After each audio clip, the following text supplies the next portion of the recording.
Hi all, welcome back to more Empyrion. Hal here, and well, today we're going to take a look at some of the things that we can do, some more of the things that we can do with the new triggers and logic scripts. So yeah, let's go ahead and get this party started.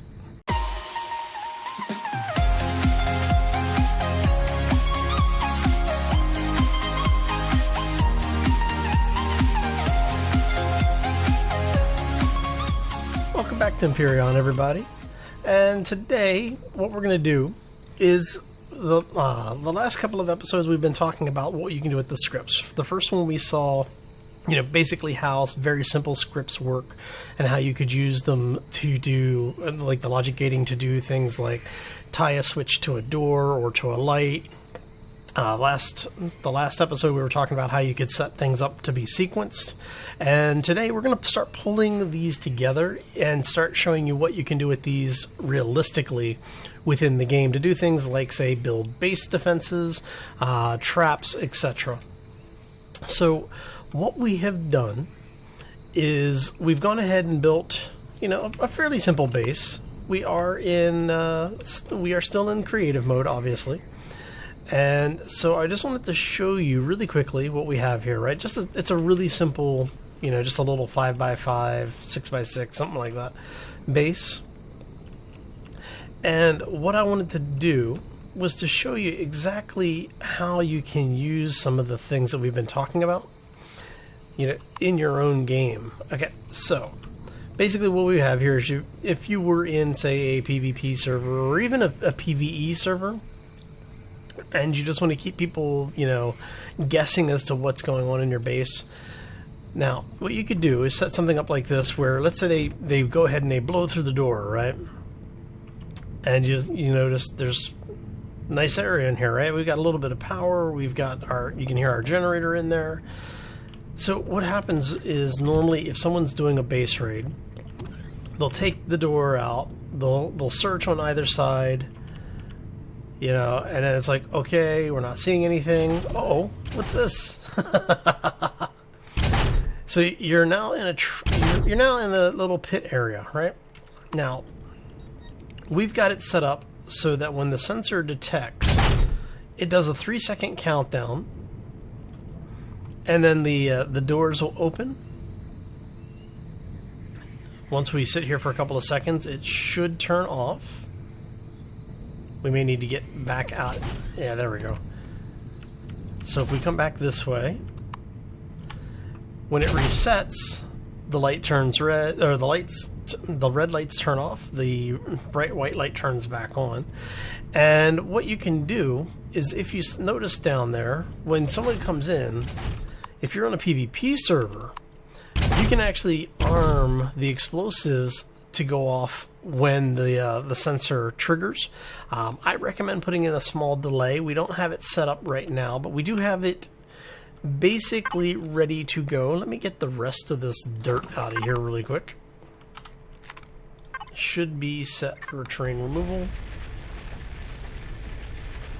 And show you what we've got.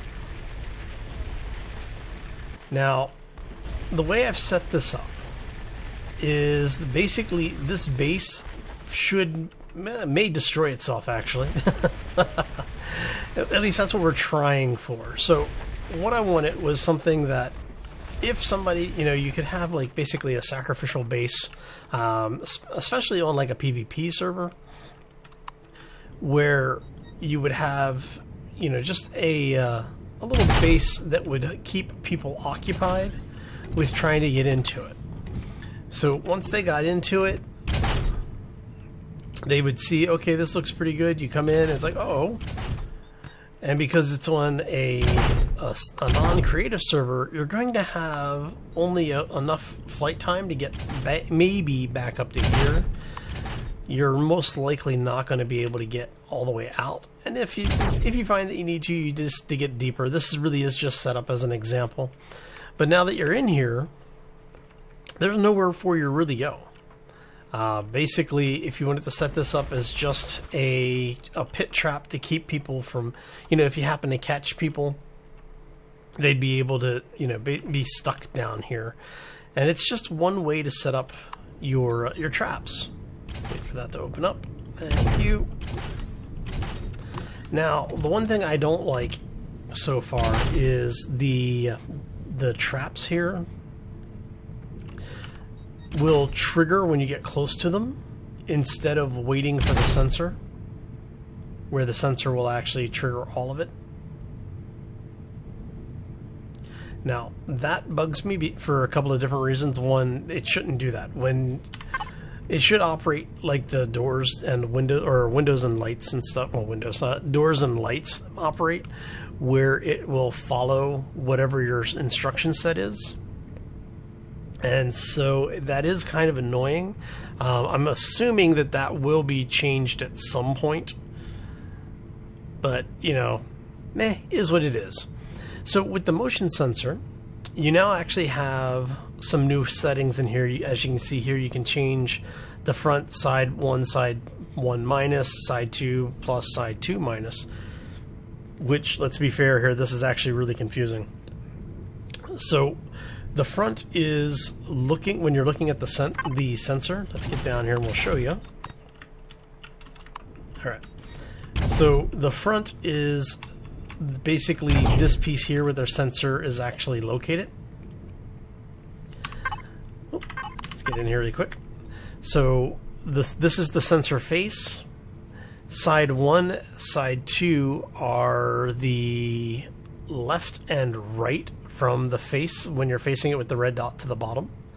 Side 2 negative is the bottom of this, and side 2 plus is the top. So basically side 1 is the left to right, side 2 is top to bottom, right? So it would make much more sense if they had it set up so based on the facing, where maybe if they had like a small number, this is 1 2 3 4 or something like that, it would help. But this will allow you to adjust how far your sensors go. Right. So the numbers here correlate to or correspond to the number of blocks that the sensor will be able to detect. And if you have walls, so if you have, say, like we have it here where it's 5, it will actually pass through, the sensor passes through walls. So you can set things up behind false walls. So you could have, a 6 or 7 wide area where you have like a 3x3 in the center with a wall surrounding it, and then inside those walls or outside those walls, there's a second wall area with a sensor in it, and then that sensor can be used to trigger things on the other side of the wall.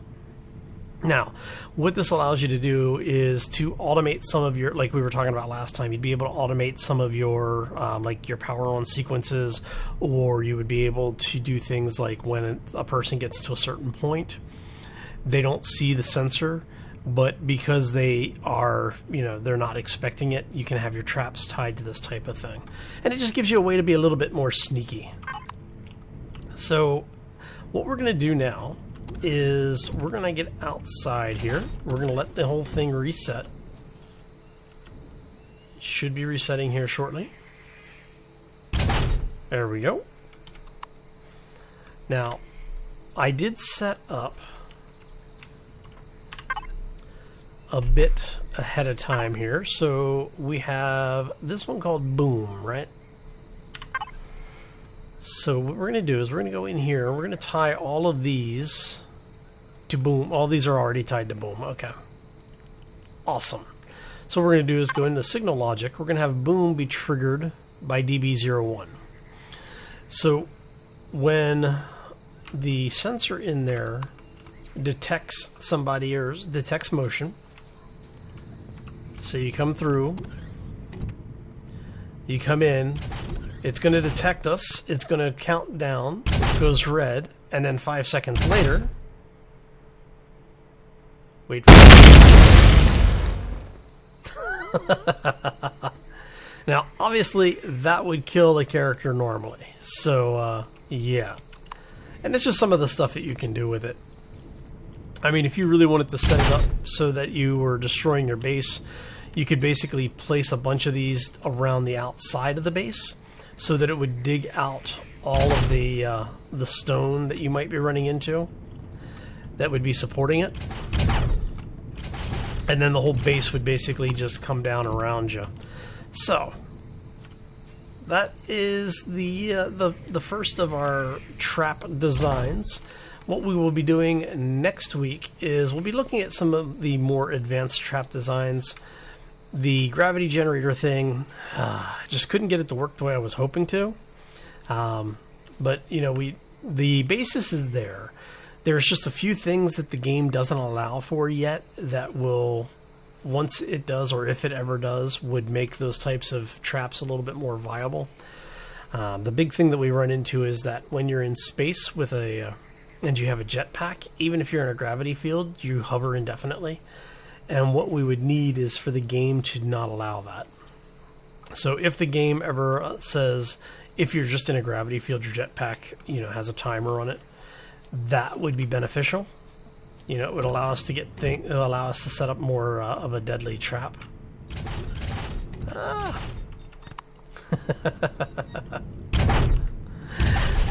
But as it is right now, we're not going to be able to do that. So what I'm doing now is I'm looking at new ways or other ways to set up death traps, and these are some of the better ones that I have found so far. Now, you can texture and color the trapdoors, which allows you to hide the fact that they're trapdoors. Because normally, let me bring up our texture tool here. Let's get rid of our texture. Normally the texture looks like that. So there you go. So it kind of stands out that yes, that is, you know, a door. So what you can do is you can change the textures. You could, you know, whatever you want to do to hide it and disguise it. But because they are texturable and colorable, you can get away with quite a bit with them. So this is going to make the designs much more interesting, I think, because you're just not going to know. You won't be able to tell just by looking at the block on whether it's a trapdoor or not. And as long as you tie it in together, no one's going to know. So anyway, I'm going to go ahead and get out of here. I want to thank you all for stopping in. If you enjoyed this, make sure you hit that like button.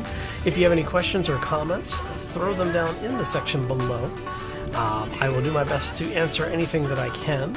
Anything I can't answer, I will try and get an answer for you somewhere. If you enjoyed it and you want to see more, make sure you hit that subscribe, and we will see you back here next time for more Empyrion. As always, folks, take care and be safe out there, everybody. This looks safe.